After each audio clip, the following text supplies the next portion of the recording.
Hola, ¿qué tal? Bienvenidos a otra edición de Conociéndonos en este nuevo horario que estamos estrenando. Y bueno, como ya lo habíamos adelantado en el promocional, en esta edición de hoy vamos a escuchar el relato de vida de Miriam Podio. Y bueno, en esta primera etapa nos cuenta sobre su infancia, una infancia rural, una infancia entre dos hermanos más. Aparentemente ella la más chica, mimada por momentos, rechazada por otras instancias, que bueno, ella lo va a explicar mejor.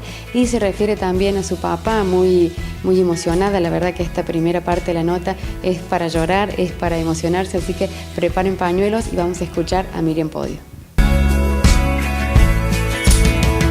Bueno, vamos a empezar como todo por el principio, para que nos cuente cuando eras chiquita, allá hace tiempo, en algún momento, que nos cuentes, bueno, cómo fue tu infancia, cómo estaba formada tu familia de origen. Bueno, mi familia de origen, somos 5. Mis padres y 3 hermanos. Estela, que es la mayor, Hugo, el del medio, y yo, la más chica. Nosotros crecimos en el campo, hicimos la escuela primaria en el campo y ya después de grande vinimos a vivir aquí al pueblo. ¿Has sido muy mimada o malcriada por esos hermanos mayores? En realidad mis hermanos mayores, sobre todo, no los dos, no me querían cuando era chica. Y particularmente me querían vender. Así que no, primero no, y encima Hugo, él esperaba un varón. Así que, pero no, eso fue muy de chico, esas anécdotas que van quedando de cuando... Parecen los árabes que las vamos a vender por un camello. Sí, pero no, creo que las infancias son muy particulares en el campo y muy lindas, ¿no? Tengo muy lindos recuerdos. ¿En qué escuela era? Escuela Gabriela Mistral, Campo Fichetti. Seguramente debes tener ex compañeritos de acá, de la zona, ¿no es cierto? Porque mucha esa gente ha emigrado a Luque después, cuando adultos. Y éramos prácticamente todos vecinos, Fichetti, Muso, todos Podios, éramos todos de la zona, todos chicos de campos de la zona. ¿Cómo fueron esos papás en esa vida rural que por ahí se trabaja mucho, ¿no es cierto? Entonces como que hay poco tiempo para las relaciones. Y siempre la mamá es muy presente. Mi papá trabajaba todo el día y si tenían algo que hacer acá en el pueblo, él ya volvía tarde, pero la que estaba siempre ahí al pie del cañón, con retos y todo, si había que haber algo, era mi mamá. Pero a ver, si hay algo que yo siempre rescato de ellos, y yo siempre digo de lo importante que yo no recuerdo grandes retos de ellos, pero sobre todo no recuerdo peleas entre ellos. Nosotros tenemos una muy linda infancia sana en ese sentido. Pero sí, la vida en el campo es muy distinta, es como que no está contaminada, si se quiere de alguna manera. ¿A quién te pareces, Miriam? ¿A quién de los dos? Creo que más a mi papá. En el carácter, mucho a mi papá. Y la verdad no sé, porque por ahí me saben decir que un poco a mi mamá, pero me parece que más al papi. ¿Alguno de los dos fue tu ídolo o tu referente, o ambos? Yo siempre fui muy papera, muy pegota mi papá. Siempre yo estaba como muy enquistada con él, siempre tuve mucha afinidad con él. Y bueno, yo después ya de más grande, el papi era una persona muy enferma, entonces yo estaba muy aferrada a él. Y muy como esta cuestión de no asumir su enfermedad, no tolerarla, no aceptarla. Recuérdanos cuál era la enfermedad. Una insuficiencia renal. Pero una persona terca a la vez, ¿no? O sea, él es como que desafiaba, parecía ser, a la enfermedad. ¿Por qué decís eso? Porque los cuidados para él no existían, él no se cuidaba. Mi mamá era una persona que lo cuidaba más de lo que podía. Él era diabético, aparte, Entonces, bueno, mi mamá no comía cosas con azúcar por su diabetes, no comía con sal por su insuficiencia renal, y él era una persona que salía y comía y tomaba cualquier cosa. Entonces, bueno, eso cada vez le dañaba más su organismo. Hasta que comienza con diálisis, que también va desgastando todo. Y bueno, hasta que un día nos enteramos que había que operar del corazón. Y bueno, es como que ahí en ese momento la noticia nos la dieron, habíamos ido con Hugo a Córdoba y nos dijeron que estábamos como en la punta de una I. La decisión era sí o sí, porque si no se operaba no podía vivir, y si se operaba y salía bien, era una nueva persona, pero el riesgo de la cirugía era muy grande. Y bueno, el día que operaron estaba calcificada la aorta. Era una cirugía corazón abierto. Su aorta estaba calcificada y bueno, no lo resistió. El 19 de febrero a las 6 de la mañana yo estaba en Córdoba con mi mamá y nos dijeron que había fallecido. ¿Cómo se tomó esa decisión tan difícil? ¿Se consensuó con él? ¿Él sabía el riesgo que corría? Y él lo sabía, pero a ver, con Hugo vinimos y se lo contamos. Yo siempre tengo imágenes muy presentes, ¿no? Esos pucheros que él hacía. Yo un día le digo, papi, todo va a estar bien. Y él me dijo, sí, pero el cuero lo tengo que poner yo. Y había una cuestión de que sus diálisis ya no las toleraba, porque el último miércoles que a él lo dializaron tenía 6 de tensión. Entonces ya tampoco tenía vida con la diálisis. Yo creo que los últimos momentos de su vida fueron muy desgastantes para él. Él no lo pasaba bien para nada. ¿Y lo sabía? ¿Él era consciente de eso? Sí, él lo sabía. También con el agravante de que estaba perdiendo la vista. Una persona, Vivi, que tenía una alegría inmensa, pero cuando él empezó a enfermarse, que también se enfermó de depresión, es como que este tinte distinto que la vida va tomando, pero él aún así es como que se aferraba a la vida. Vos por ahí, cuando él estaba bien, por ejemplo, que él no estaba en estos pozos depresivos, vos lo veías como que él tenía ganas de salir. Es más, él falleció en febrero y en noviembre, que fue el aniversario del Club de Abuelos, que el Club de Abuelos fue para él un motivo de vida. Él era presidente del Club de Abuelos. Ese noviembre que fue caminando como pudo, pobrecito, cantó Juventud del 40, que era un tango que a él le gustaba muchísimo. Él no sabía decir a nosotros que para ir y no bailar él no iba. Y nosotros lo que siempre decíamos que fuera, porque aunque no bailara, él hablaba con sus amigos. Y bueno, el Club de Abuelos les daba eso y les da eso a estos grupos grandes de gente y tan lindo, este contacto tan amplio con gente, conocen gente de todos lados, es un abanico de amistades impresionante, precioso. Yo mucho tiempo salí con ellos al Club de Abuelos, los acompañaba a ellos.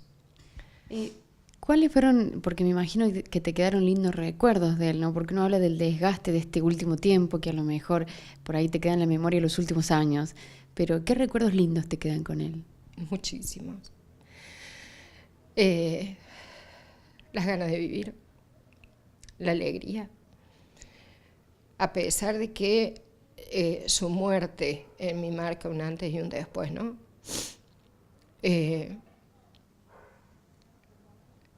Él le gustaba mucho contar chistes, hablar macanas. Era una persona que era como un cascabel, pero todo esto en sus mejores años, digamos así. Éramos muy compinches.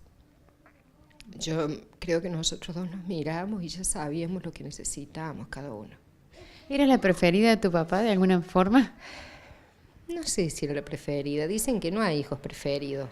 Sí, yo tenía mucha afinidad con él y algo que compartíamos muchísimo es el gusto por el baile. Háblame un poquito de tu mamá. Mi mamá, yo lo definiría como un cañón. Mi mamá está ahí presente, latente, siempre en todo. Bueno, la mami la llamas y ella está. Así haya un viento norte que parte la tierra y que hace frío, ella se va a venir caminando y va a estar. En lo que necesites, ella te va a ayudar, te va a contener, te va a alentar. Por ahí a lo mejor, no sé, te va a tirar una pálida que te da ganas de decir para qué se lo conten, pero ella está, siempre está. Tiene una energía, tiene 75 años, pero tiene una energía que vos decís, no la tengo yo con la edad que tengo. Sí, es envidiable.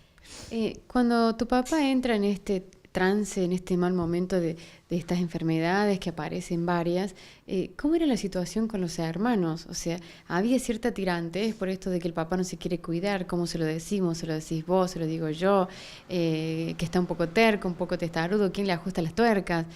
¿Cómo funcionó la familia? No, siempre estuvimos todos juntos. A ver, la que siempre le tocó la peor parte fue mi mamá.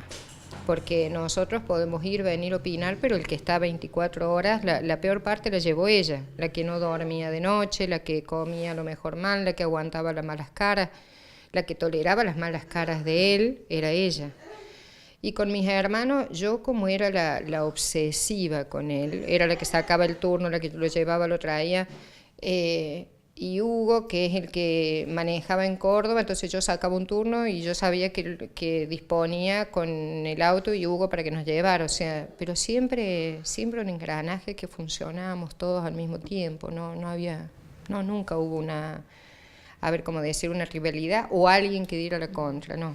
Porque cuando suceden estas situaciones extremas en la familia, o te une o te desune esta situación, ¿no? No, estuvimos siempre unidos. Sí, siempre unidos, gracias a Dios siempre.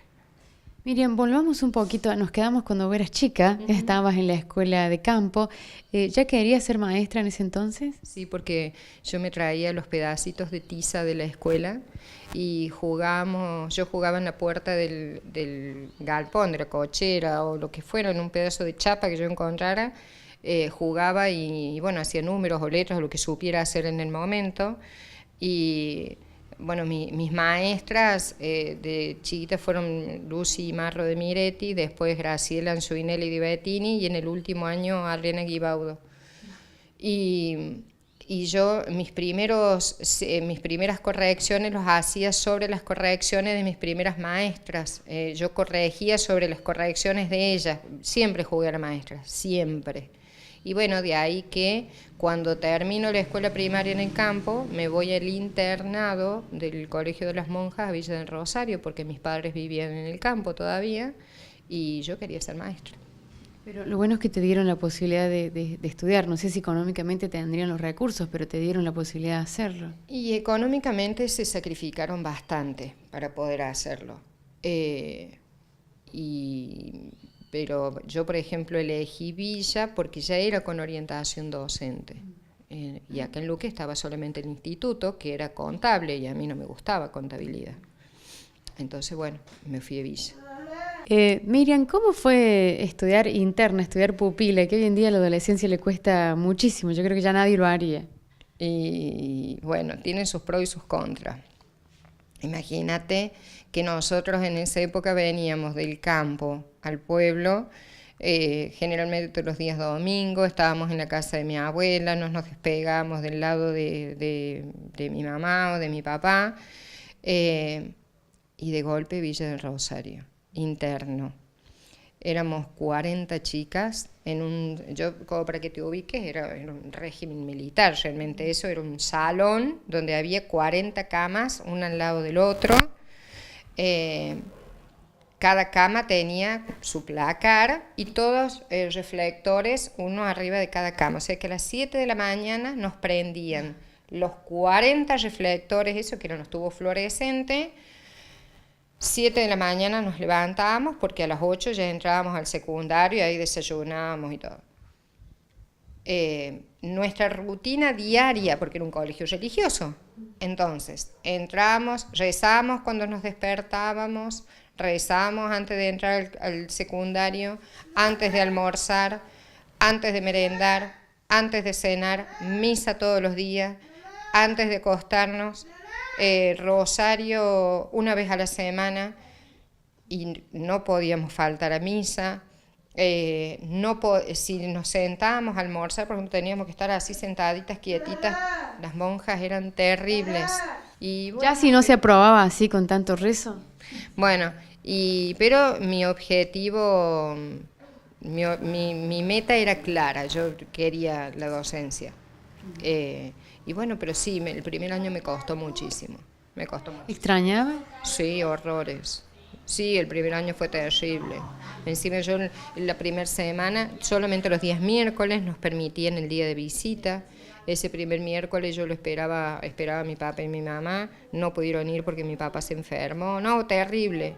Y obviamente que no pudieron avisar a lo mejor No, por la porque comunicación. no había celulares, no había teléfono, no teníamos nada. Nos recibimos de docente y ¿cómo das tus primeros pasos en la docencia? Bueno, apenas me recibí, a pesar de haber querido tanto recibirme, yo en ese momento, cuando me recibo, tenía una historia afectiva bastante triste.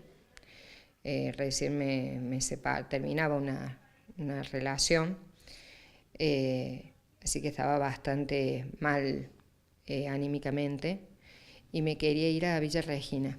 Yo me recibo en Las Varillas, hago maestra jardinera y lo hago en Las Varillas porque en 3 años hacía el jardín.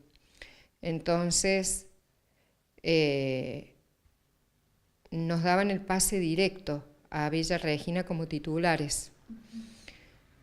Y me acuerdo que ese día va mi papá a la municipalidad y las chicas, me parece que eran Nancy y Alicia, no me acuerdo cuál de las dos, le dijo al papi que yo me iba a Villa Regina. Mi papá se transformó y que cómo me iba a ir, que yo no estaba bien y que si me iba allá, que me iba sola, que eso me tenía que quedar acá porque acá tenía la familia, que tenía las amistades, que tenía... Y bueno, no me fui. Y creo que eso siempre me va a quedar. ¿Por qué? Porque tal vez si me hubiese ido, mi vida hubiese sido distinta. O no, no sé. O sea, que de alguna forma te arrepentís. Sí, totalmente. ¿Por qué Villa Regina? ¿Cómo es ese lugar? ¿Qué tiene de especial? Yo estudié, bueno, como te dije recién, el magisterio lo hice en Las Varillas. El secundario en Las Varillas. Y para no hacer maestra en Villa y maestra jardinera en Las Varillas, hago directamente en 3 años y medio maestra y jardín en Las Varillas. El convenio que tenía el colegio de Las Varillas es directo con Villa Regina. Pues entrabas directamente como titular, te daban alojamiento, todo. Y bueno, y no me animé. No me fui para no contradecirlo a él, porque para mí la palabra de mi papá era sagrada. Y sí, siempre me va a quedar si me hubiese ido, tal vez hubiese sido distinto a mi vida. Sí, no me arrepentí, pero bueno. ¿Pero ya estabas trabajando en la municipalidad? Sí, ya estaba trabajando en la muni. Sí, pero a ver, de todos modos yo allá podría haber trabajado tal vez 2 años, después pedir el traslado y bueno, tal vez seguiría trabajando como docente, obviamente. Bueno, ahora sería del gremio docente. Pero al margen de la titularidad, ¿había alguna necesidad de escaparse, de irse a un lugar, estar sola, estar lejos? Sí, me quería ir de Luque. Sí, tenía una relación de pareja, bueno, yo me había casado, 6 meses, me separé, y sí me quería desaparecer de acá. Sí, a lo mejor, convengamos que tal vez lo que mi papá decía era real. Tal vez el escaparte, vos te escapas de una situación que el escaparte no te resuelve nada. Vos donde te vayas, te llevas el conflicto, lo mismo. Pero bueno, creo que tal vez mi vida podría haber sido distinta. O no sé. ¿Cuántos años hace ya que sos empleada municipal? El 2 de julio va a ser 28 años. 28 años. Y sí es desgastante el trabajo público. Yo creo que hasta hace pocos años atrás era como una pasión. Lo disfrutabas en cierta Sí, forma. totalmente. A ver, yo lo sigo disfrutando, ¿no? El puesto donde estoy, catastro, que es más lo mío, para mí es una pasión. Me encanta, lo disfruto. Yo, por ejemplo, ahora estoy cargando todo el lote de las margaritas y es una pasión. Me encanta, me encanta. Catastro me encanta. Más que cualquiera de las otras cosas que tengo que hacer. Pero desgasta por otro lado. No, lo que pasa es que en este momento es muy vidrioso el trato de la gente. La gente está muy exigente, muy susceptible. Bueno, a ver, vos viste que ahora vos prendes el televisor y es como que hasta las mujeres están como muy vulnerables. A ver, lo que disfrutamos siempre que es el piropo, ahora ya no es un piropo, ahora es una agresión. Es como bueno, salvando las diferencias, ¿no? El puesto público, vamos a la municipalidad en este caso, es como que la gente exige que la municipalidad resuelva todo. Y no todo puede ser resuelto por la administración pública. Hay cosas que no se pueden o no se deben o no está al alcance de la municipalidad. Y más aún cuando nos enfrentan a nosotros. Es como que a veces el empleado es el que tiene que poner la cara. Tal vez cuando van al frente del intendente, al intendente ya le hablan en otro tono. Bueno, convengamos que yo y hablo por mí, somos varias las que ya tenemos mucha antigüedad, es como que ya no nos callamos tanto como antes. Antes uno se aguantaba el pisoteo, ¿no? Ahora ya no. ¿Y cuál de tus dos pasiones, Miriam, si pudieras elegir, volver a la docencia, seguir ahí en el cargo público, ambas? Y hoy ambas, en un momento hice las dos cosas, pero hoy las dos cosas no, porque ya está Juli. Ya cuando hay un hijo es distinto, no podés tener todo el día ocupado en un trabajo. Y creo que hoy precisamente por toda esta demanda y también porque en la otra parte tengo amigas docentes y por todo lo que exige el gobierno que cumplan tanto los docentes y por todo lo que del otro lado exigen los padres y por todo lo que hay y no, creo que a pesar de todo ya hoy me quedo con la administración pública. ¿No volverías al aula? Bueno, de hecho ya no me anoto más. No, hace 2 años que ya decidí no anotarme. Viste que todos los 30 de junio tenemos que renovar el legajo y ya no lo hago porque a veces por una necesidad económica podés caer en la tentación de aceptar una suplencia o una suplencia, que por ahí puede ser a lo mejor de una semana o de un día. Y bueno, ya después empezás en la comodidad porque ves el dinero que siempre hace falta un sueldo más. No lo hago. No, yo hoy a la tarde quiero estar dedicada a esos llamados que han escuchado más de una vez. ¿De quién era el que llamaba, que se llama mamá? Juli, Juliana. ¿Cómo llega Julia a tu vida? Uy, Juli llega de una forma, de una forma totalmente no pensada, porque cuando yo creí estar en una menopausia precoz, estaba con un embarazo de 3 meses. Realmente no lo esperaba. ¿Cuándo supiste que tenías una hija con síndrome de Down? El día que nació. A ver, no, yo me enteré 2 días después, porque el día que ella nació se lo dijo a Mauro y ese día a mí me lo ocultaron. Esa noche mi mamá se quedó conmigo. Yo lo único que le observaba a ella era un movimiento raro en la lengua. Le digo a la mami, ¿pero por qué saca tanto la lengua? Y me dice la mami, no sé, ni me acuerdo que me contestó mi mamá. Al día siguiente, Gerardo me dijo que la llevaban a Córdoba para hacerle una ecografía abdominal, una en la cabecita y en el corazón, que era un examen de rutina. A mí me pareció raro, pero dice Gerardo, son estudios que exigen ahora, en este momento. Pero como por ahí todo va cambiando, yo como ya tenía más de 40, yo digo, serán exámenes de rutina después de los 40, qué sé yo, no se me ocurría absolutamente nada. ¿Pero pudiste ir con ella? No, fue mi cuñada, pues a mí me habían hecho cesárea. fue mi cuñada, Mauro, y me parece que allá estaba Mónica, eran 3, Mónica estaba. No me acuerdo si la Moni estaba allá o se fue con ellos de acá. Y bueno, y después a la tardecita fue la de Catombe, porque sí, ahí me enteré. ¿Qué te dijeron? Bueno, que tenía síndrome de Down. Y a ver, cuando te dan la noticia no es, ay, qué lindo, es un ángel, porque eso que todos te dicen, qué hermosos, son unos ángeles. A mí por ahí me molesta tanto ese calificativo, porque son niños comunes, con berrinches como cualquiera, con caprichos como cualquiera, y en el primer momento vos tenés que hacer el duelo. Yo siempre digo que yo después leí, chicos, yo tenía una obsesión por leer, quería, porque lo primero que se te viene a la cabeza, a ver, porque una cosa es vos todo lo que ves en la televisión de la ternura y de golpe que te digan que tu hijo tiene síndrome de Down. Bien, esto ha sido la primera parte, vamos a hacer la primera pausa, no se vaya, quédese con nosotros para seguir conociéndonos, para seguir conociendo a Miriam Podio, que en esta segunda etapa se viene toda la historia con Juliana, cómo llega Juli a su vida y quién es Juliana, por qué es un ser tan especial. No se vaya.